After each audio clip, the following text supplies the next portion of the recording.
Assalamualaikum warahmatullahi wabarakatuh. Perkenalkan, nama saya Andra Riza Maulanda dari Prodi Ilmu Komunikasi angkatan 21 dengan NIM 213212446. Di sini saya akan khutbah singkat. Bismillahirrohmanirrohim. Innal hamdalillah nahmaduhu wa nastinuhu wa nastaghfiruh wa na'udzubillahi min syurri anfusina wa min sayyiati amalina mayah dihillahu falamudillallah wa mayudil falahadiyallah. Asyhadu alla ilaha wahdahu syarikalah wa asyhadu anna muhammadan abduhu wa rasulullah. Allahumma sholli wa sallim wa barik ala sayyidina Muhammad wa ala alihi wa sahbihi ajma amma ba'du. Masyirul muslimin rahikumullah. Hadirin jamaah sholat Jumat yang insya Allah selalu dalam naungan rahmat dan hidayah Allah Subhanahu wa Ta'ala. Amin. Tak henti-hentinya kita panjatkan puja dan puji syukur kepada Allah Subhanahu wa Ta'ala yang telah memberikan kita nikmat iman dan Islam, karunia yang teramat besar yang Allah karuniakan kepada hamba-hambanya. Semoga kita selalu termasuk yang mendapatkan hidayahnya serta berada dalam keadaan iman dan Islam hingga akhir hayat kita. Amin ya rabbal alamin. Dan tentunya kita bersyukur kepada Allah atas nikmat berbagai kehidupan yang masih diberikan kepada kita, sehingga pada kesempatan ini kita masih dapat beribadah kepadanya, dapat mengingatnya serta memujinya. Pujian hanya layak dimiliki oleh Allah. Alhamdulillah, segala puji hanya milik Allah. Sungguh tidaklah pantas bagi manusia untuk mengharapkan pujian.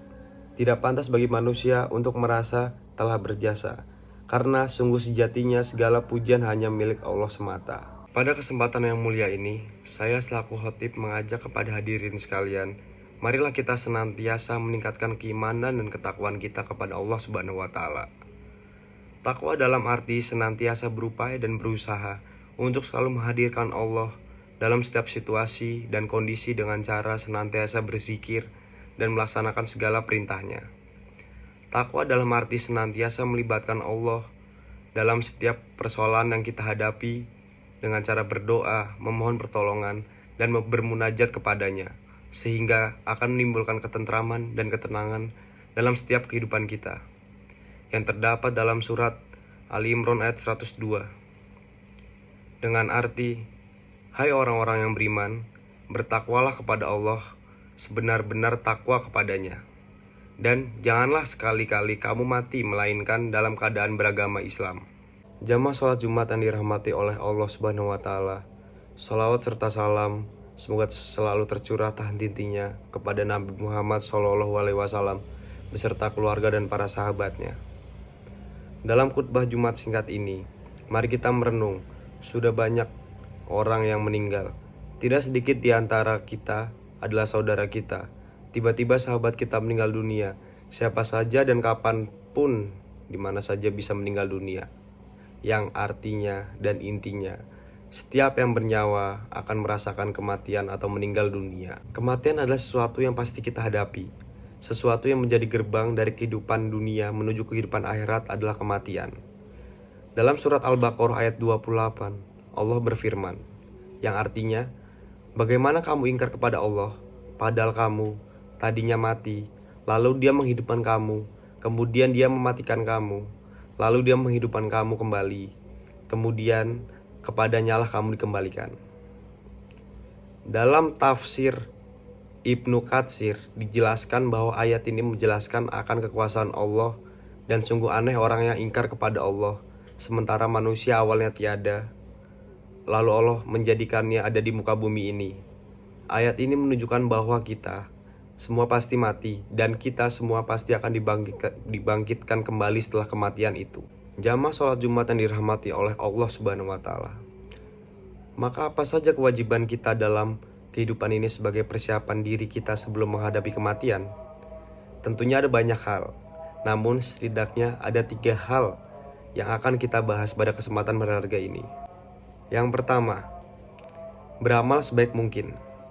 Dalam surat Al-Mulk ayat 1-2, Allah berfirman yang artinya, Maha suci Allah yang menguasai segala kerajaan, dan Dia Maha kuasa atas segala sesuatu, yang menciptakan mati dan hidup untuk menguji kamu, siapa di antara kamu yang lebih baik amalnya.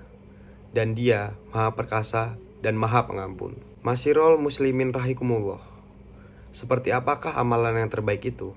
Salah satu indikatornya adalah pekerjaan itu dilakukan dengan cara istiqomah. Dalam hadis riwayat Abu Hurairah, Rasulullah SAW bersabda, yang artinya, sesungguhnya sebaik-baik pekerjaan adalah yang rutin, berkelanjutan, meskipun itu sedikit. Beramal sebaik mungkin juga berarti bahwa pekerjaan itu kita lakukan dengan seikhlas mungkin, semaksimal mungkin, dan sesempurna mungkin. Baik dalam interaksi kita kepada Allah maupun kepada sesama manusia, dalam tiap amal kita praktekkan dalam diri kita bahwa bisa jadi itu adalah amal terakhir kita. Masyirul muslimin rahimakumullah. Yang kedua, menyiapkan amal yang terus mengalir pahalanya. Di antara yang dapat kita persiapkan adalah dengan memperbanyak amal jariyah, ilmu yang bermanfaat, serta mendidik anak kita menjadi anak yang soleh, yang dapat mendoakan kita kelak. Sebagaimana hadis Rasulullah Shallallahu Alaihi Wasallam, yang artinya diriwayatkan oleh Abu Hurairah bahwa Rasulullah bersabda, jika manusia mati, maka terputuslah amal kecuali 3 perkara: sedekah jariyah, ilmu yang diambil manfaatnya, dan anak soleh yang selalu mendoakan orang tuanya. Dikutip dalam Haji Riwayat Muslim. Masyirul muslimin rahimakumullah. Yang ketiga, berdoa agar diberikan husnul khotimah. Apa itu husnul khotimah? Di antara tanda utama husnul khotimah ialah apabila ia mengucap kalimat la ilaha illallah di akhir hayatnya. Dalam sebuah hadis sahih yang diriwayatkan oleh Abu Dawud, Rasulullah SAW bersabda, yang artinya, barang siapa yang akhir perkataannya adalah la ilaha illallah, maka dia akan masuk surga. Indikator lainnya dari seorang yang husnul khotimah apabila ia mengerjakan pekerjaan baik di akhir hidupnya. Rasulullah SAW bersabda, apabila Allah menghendaki kebaikan kepada seseorang, maka Allah akan membuatnya beramal. Para sahabat bertanya, bagaimana membuatnya beramal? Beliau menjawab, Allah akan memberikan taufik padanya untuk melaksanakan amal soleh sebelum ia meninggal. Yang dikutip dalam Haji Riwayat Ahmad dan Tirmizi. Selain berusaha dengan segenap amal soleh untuk mencapai husnul khotimah, kita juga harus selalu berdoa agar Allah mewafatkan kita dalam keadaan husnul khotimah. Akhirnya, semoga kita menjadi hamba Allah yang berhasil dan mempersiapkan kehidupan kita, yang mampu meningkatkan keimanan dan ketakwaan kita kepada Allah Subhanahu wa Ta'ala. Dan Allah menjadikan kita sebagai orang-orang yang wafat dalam keadaan husnul khotimah. Amin. Sekian khutbah Jumat yang saya sampaikan. Semoga banyak pelajaran yang bisa dipetik dan dapat menyadarkan kita bahwa kematian ada di depan mata.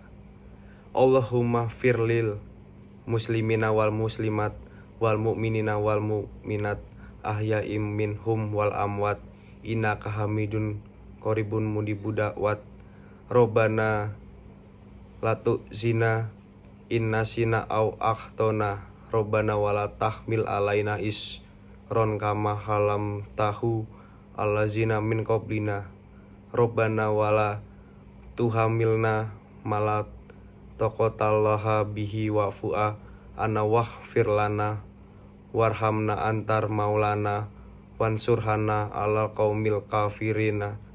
Robbana atina fid dunya hasanah wa fil akhirati hasanah wa qina azabannar walhamdulillahirabbil alamin.